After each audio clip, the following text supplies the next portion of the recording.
Resistance को simply हम देखिए स्टूडेंट, जो टॉपिक है आज का वह है रेजिस्टेंस। और रेजिस्टेंस आपको पता है what is resistance? It is the obstruction caused by the conductor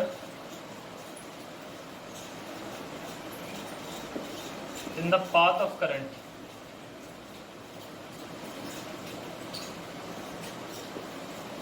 current के पाथ में जो भी ऑब्स्ट्रक्शन होता है उसको हम क्या बोलते हैं? रेजिस्टेंस बोलते हैं। ठीक है, रेजिस्टेंस का मतलब होता है it is obstruction caused in the path of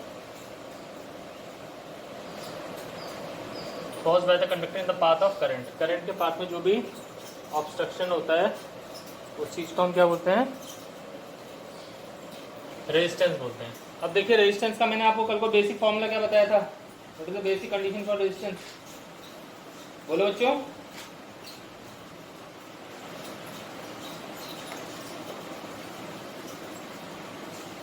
देखिए रेजिस्टेंस का फॉर्मूला आया था M N square tau L over A. ये बेसिक टर्म आई थी। ठीक है, रेजिस्टेंस कितना होता है? R equal to M N square tau L upon A. जहाँ पे आपको पता होना चाहिए एम क्या होता है? मास ऑफ द इलेक्ट्रॉन होता है, N is the number density, E is charge. अब अगेन इधर देखिए बच्चों, ये जो पर्टिकुलरली तीन फैक्टर है एम एन और स्क्वायर, ये सारे फैक्टर क्या है? ये स्ट्रिक्टली कांस्टेंट है, इनको हम चेंज नहीं कर सकते। अगेन इसमें वेरिएबल्स जो होंगे वो होगा length, area and relaxation time. इन तीनों चीज़ों को हम जब चेंज करेंगे तो रेजिस्टेंस में क्या आएगी? वेरिएशन आ सकती है। मीन्स अगर जो हम कंडक्टर की लेंथ को चेंज करेंगे तो रेजिस्टेंस चेंज होगा। हम कंडक्टर के एरिया ऑफ क्रॉस सेक्शन को चेंज करेंगे देन अगेन रेजिस्टेंस चेंज होगा। और अगेन ये जो थर्ड चीज़ है आप देखेंगे जो रिलैक्सेशन टाइम है इस पे भी क्या है? इस पे भी रेजिस्टेंस है, इन्वर्सली डिपेंड कर रहा है रिलैक्सेशन टाइम पे।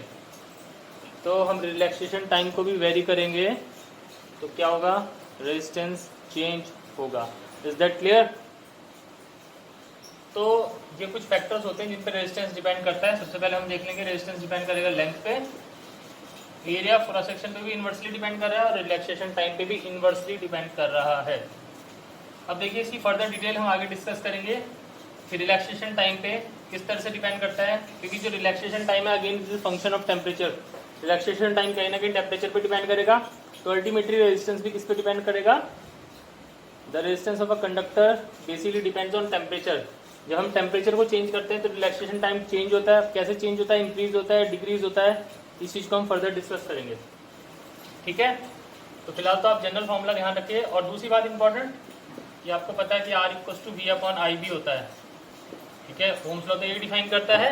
ओम्स लॉ क्या कहता है कि V is proportional to I, और जब प्रोपोर्शनलिटी का साइन लगता है we have a constant R, तो कांस्टेंट R यहाँ पे रेजिस्टेंस होता है, तो V इक्वल टू RI होता है। तो V upon I equal to R means V और I का रेशियो किसके बराबर होता है? एक कांस्टेंट R के बराबर होता है। और इसी कांस्टेंट को हम क्या डिफाइन करते हैं? रेजिस्टेंस डिफाइन करते हैं। ठीक है बच्चों, अब इसके बाद जो अगली बात आती है वो रेजिस्टेंस की यूनिट आएगी। रेजिस्टेंस की ऑब्वियसली सबको पता है कि the SI unit of resistance is ohms.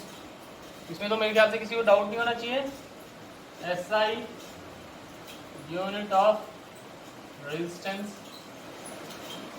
Is ohms and denoted by omega. ठीक है बच्चों, ओमेगा से डिनोट करते हैं इसको। तो मैंने बताया that R equals to V by I बताया मैंने आपको। तो देखिए रेजिस्टेंस होगा 1 ओम का, जो पोटेंशियल डिफरेंस होगा 1 वोल्ट, और करंट होगा 1 एम्पीयर का। तो आप इसको लैंग्वेज में बोलेंगे that the resistance of a conductor is said to be 1 ohm when a potential difference of 1 volt is applied across the ends of the conductor and a current of 1 ampere flows through it. दोबारा सुन लीजिए, the resistance of a conductor is said to be 1 ohm when a potential difference of 1 volt is applied across the ends of the conductor and the current of 1 ampere flows through it। ठीक है, कितना current flow होना चाहिए? 1 ampere का current flow होना चाहिए, तब हम उसके रेजिस्टेंस को क्या बोलेंगे? 1 ओम बोलेंगे। Is that clear students? बोलो। नेक्स्ट टॉपिक इज रेजिस्टिविटी या स्पेसिफिक रेजिस्टेंस भी बोलते हैं उसको। And it is also known as the resistance of unit length. ठीक है, पर यूनिट लेंथ नहीं बोलते, it is the resistance of unit length. ऐसा क्यों बोल रहा हूँ मैं, इस चीज़ को भी हम आगे समझते हैं। देखिए बच्चों, मैंने आपको बताया है नंबर 1 जो रेजिस्टेंस होता है, resistance of a conductor is proportional to the length of the conductor।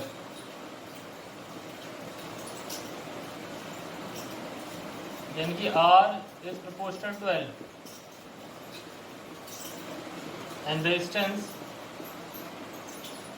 is inversely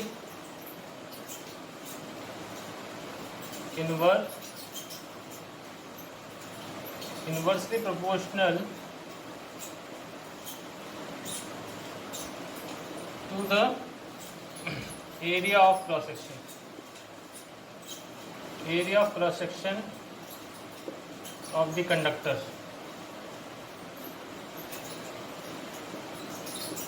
R is inversely proportional to A, 1/A। अब देखो बच्चों, ये दोनों फैक्टर्स हैं जिन पर रेजिस्टेंस डिपेंड करता है। मैंने रिलैक्सेशन टाइम भी बताया उसको, लेकिन आगे डिस्कस करेंगे। अब जब हम इन दोनों चीज़ों को कंबाइन करेंगे तो हम देखेंगे R is proportional to L।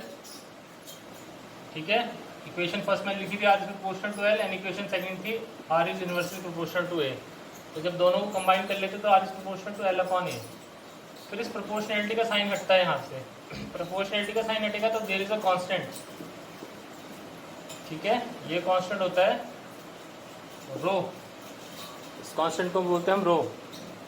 तो रो का मतलब ही होता है, ये कांस्टेंट है यहाँ पे, इस कांस्टेंट को ही हम बोलते हैं वेयर रो इज कांस्टेंट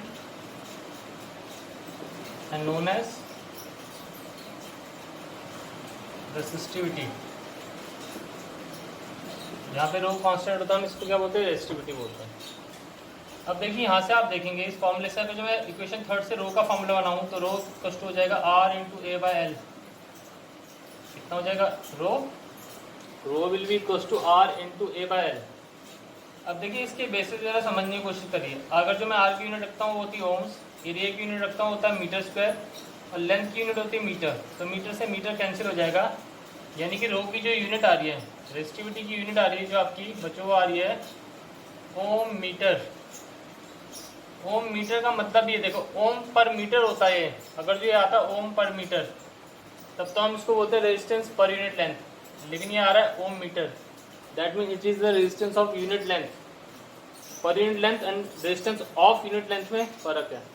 ठीक है, तो please remember this thing that rho is what, it is the resistance of unit length. Got it. अब देखिए आपको पता है कि हमारे पास जो रो है R इक्वल टू आया हमारे पास रो L/A। और जब हमने ओम्स लॉ डिराइव किया था, ठीक है ना, तो हमारे पास आया था रेजिस्टेंस जो हमारे पास आया था वो आया था M N स्क्वायर टाउ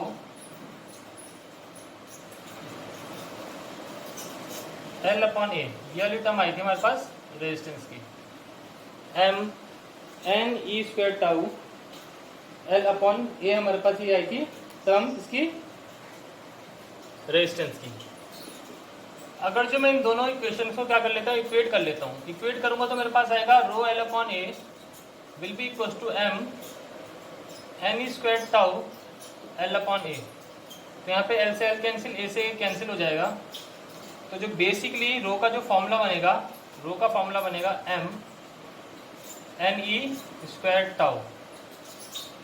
ये फॉर्मूला बना किसका, रो का, M N square tau. This is the formula for resistivity.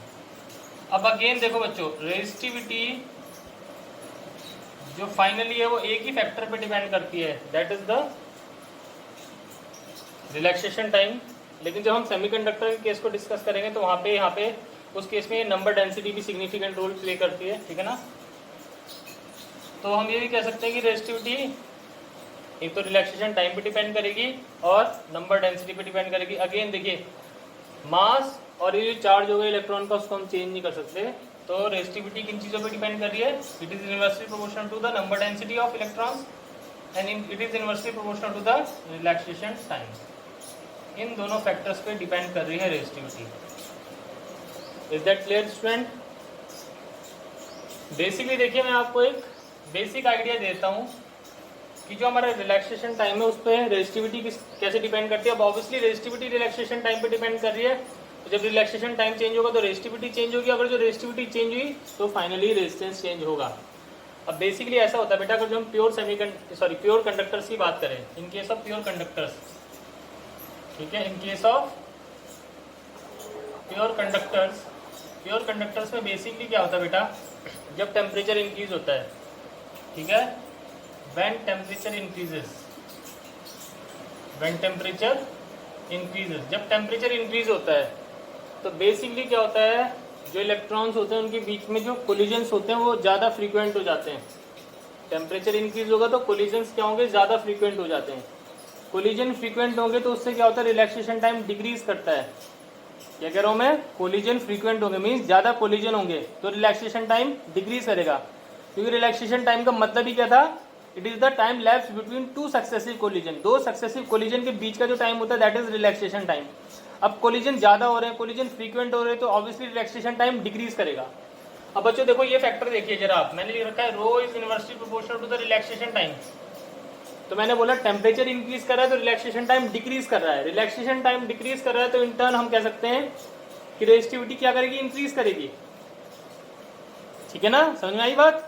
क्या बोला मैंने, प्योर कंडक्टर्स की केस में, in case of pure conductors when the temperature increases the relaxation time decreases. अब रिलैक्सेशन टाइम डिक्रीज करेगा तो रेजिस्टिविटी इंक्रीज करेगी, resistivity increase करेगी तो ऑब्वियसली रेजिस्टेंस भी क्या करेगा, इंक्रीज करेगा। Is that clear students? Is there any doubt? ये कंसेप्ट समझ लीजिए ध्यान से, इंपॉर्टेंट होता है बोर्ड पॉइंट ऑफ व्यू से भी, ठीक है। तो सीधा सीधा कंसेप्ट ये है कि टेम्परेचर बढ़ेगा तो रेजिस्टिविटी बढ़ेगी, किसकी, कंडक्टर्स की। इसको आप मैथमेटिकली भी ऐसे समझ सकते हो। देखो जो हमारा रेजिस्टिविटी है, मैंने अभी आप रिलैक्सेशन टाइम है, मैंने बताया आपको कि जो रिलैक्सेशन टाइम है वो टेम्परेचर के इंक्रीज करने पे डिक्रीज होगा, ठीक है। The relaxation time of a conductor decreases, the relaxation time of electrons you can say decreases with the rise in temperature। Temperature जब राइज होगा तो मैंने वो बताया कि कोलिजन्स क्या होंगे, ज्यादा फ्रीक्वेंट होंगे तो उससे रिलैक्सेशन टाइम डिक्रीज होगा। तो मैं बोल सकता हूँ कि दैट टाउ क्या होता है, tau is inversely proportional to the temperature. Temperature भी क्या है, इनवर्सली प्रोपोर्शनल है। तो मैं लिख सकता हूँ टाउ इक्वल्स टू, यहाँ मैंने कांस्टेंट लगा दिया के, तो tau equals to K by T. अब देखिए मैंने यहाँ पे लिख रखा है rho is inversely proportional to 1 upon tau. तो rho is inversely proportional to, देखिए 1 अपॉन टाउ की जगह मैं लिख सकता हूँ के बाई टी। तो बेटा यहाँ से देखिए आ जाएगा rho is inversely proportional to, T ऊपर चले जाएगा, टी ओवर के। तो बेटा ये कांस्टेंट है, के इज कांस्टेंट, तो मैं यहाँ से ये भी लिख सकता हूँ कि rho is proportional to T. Mean जो रेजिस्टिविटी होती है in case of pure conductors वो किस पे डिपेंड करती है, डायरेक्टली प्रोपोर्शनल होती है टेम्परेचर के। टेम्परेचर बढ़ेगा तो रेजिस्टिविटी बढ़ेगी, रेजिस्टिविटी बढ़ेगी तो ऑब्वियसली फिर रेजिस्टेंस बढ़ेगा। ओके